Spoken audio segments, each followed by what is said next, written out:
ఇంతకీ మీ ఆస్తుల పంపకం ఎలా జరిగింది? మా తమ్ముడు బిజినెస్ చేసుకుంటాను, నా వాటా నాకు ఇచ్చేయండి అంటేను మా నాన్నగారు ఉన్న డబ్బంతా మా తమ్ముడికి ఇచ్చేసి నా వాటాగా లంకంత కొంప నాకు ఇచ్చారు. చేతిలో చిల్లు గవ్వ లేకుండా అంత పెద్ద కొంప నేనేం చేసుకుంటాను చెప్పండి. అందుకని మీరు మా నాన్నగారు నన్ను ఇల్లరకం పంపించమని అడిగారు కదా. అవును. మీరు ఓకే అన్నారంటే వెంటనే మీ ఇంటికి ఇల్లరకం అల్లుడి కింద వచ్చేస్తాను. అయితే నువ్వు ఇక్కడ ఇల్లరికం వచ్చేస్తే మీ అమ్మ నాన్న ఆ ఇంట్లోనే ఉండిపోతారన్నమాట. అదెలా కుదురుతుందండి? ఆ ఇల్లు నా వాటాకు వచ్చింది, నా ఇష్టం. నేను ఎవరికైనా అద్దెకిచ్చేసుకుంటాను. మా అమ్మా నాన్న వాళ్ళ దారిని వాళ్ళు పోతారు. డ్రైవర్ కారాపు దిగు. కారు దిగు.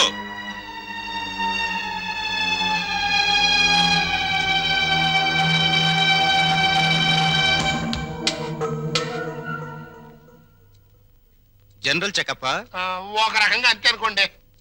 నేను 14 ఏళ్ళు జైల్లో ఉండొచ్చానండి. ఇది ఇంట్లోనే ఉండి 14 ఏళ్ళు వనవాసం చేసింది. మరి లాంగ్ గ్యాప్ తర్వాత కలుసుకోవటం కదా. మా బాడీలో పార్ట్ ఎలాగున్నాయో కొంచెం టెస్ట్ చేసి చెప్తారని. అంటే భార్యాభర్తలు అన్నమాట. మీరు అలా డైరెక్ట్ గా అడిగారనుకోండి, నేను నో అని చెప్పాల్సి వస్తాయి. ఒక రకంగా అలాగే అన్ని టెస్టులు చేసేయండి. అయితే టెస్టులు ముందుగా ఎవరికి చేయాలి?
అరగంట అయిందిలే, టెస్ట్లు అయిపోయినాయి.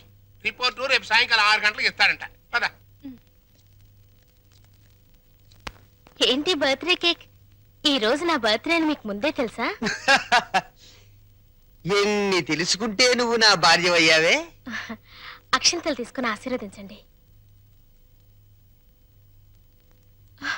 అయ్యో అదేంటండి, తల మీద వేసి అక్షంతలు నోట్లో వేసుకుంటున్నారు?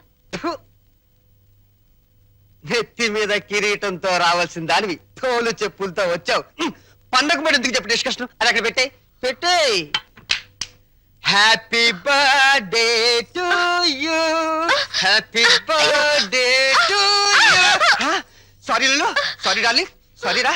అయ్యో, అయినా కేక్ కట్ చేసిన తర్వాత కదా నేను పాట పాడాలి. ముందే పాడేశాను, అన్నీ తప్పులే. దా జాగ్రత్తగా రా నాన్న. కత్తి తీసుకో. రెడీ 1 2 3. మళ్ళీ తప్పు చేసే.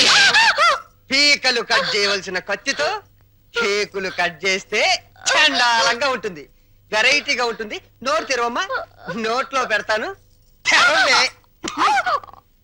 సారీరా, సారీ. అవును, నీ పుట్టినరోజని మీ నాన్నకు తెలుసా? తెలుసు. తెలుసు, నీ పుట్టినరోజని తెలుసు. కానీ మన ఇద్దరికి బట్టలు పంపించాలని తెలీదు. నీకు గిఫ్ట్ గా కిలో బంగారం పంపించాలని తెలీదు. నాకు సంచి నిండా డబ్బులు పంపించాలని తెలీదు. వాడికి డబ్బు మాత్రం పెరిగింది, బుద్ధి మాత్రం పెరగలేదు. లేదు. ఆహా, కారు హారను, మహారాజశ్రీ మా మామగారి car horn. AR Rahman music లా ఎంత కమ్మగా ఉంది. లల్లు లల్లు త్వరగా పదలే, మీ నాన్న మనకి గిఫ్ట్ పంపించట్లేడు. పద పద పద. అమ్మాయి గారు, నాన్నగారు మీ బర్త్డేకి బహుమానం ఇచ్చిరామన్నారమ్మా. ఈ గోల్డ్ కార్ లో పంపించి మిగతా ఎన్ని లారీల్లో పంపిస్తున్నాడా? లేదండి, ఇది ఒక్కటే పంపించాడు. పోరా పోరా. ఇదేంటి కదులుతోంది? కారు బాంబు టైపులో మీ బాబు ఏమన్నా పార్సిల్ బాంబు పంపాడా? ఇప్పు ఇప్పు.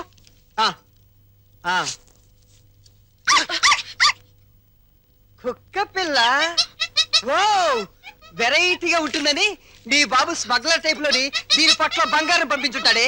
కసక్ కసక్ బంగారు బయటికి రా.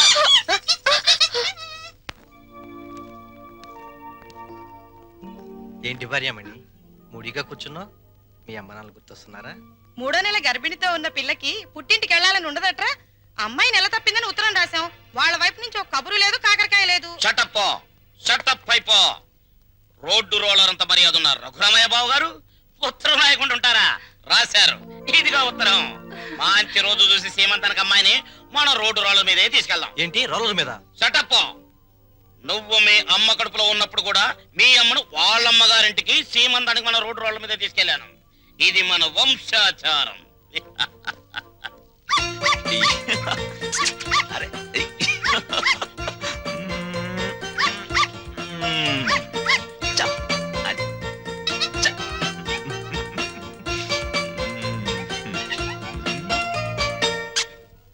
హలో.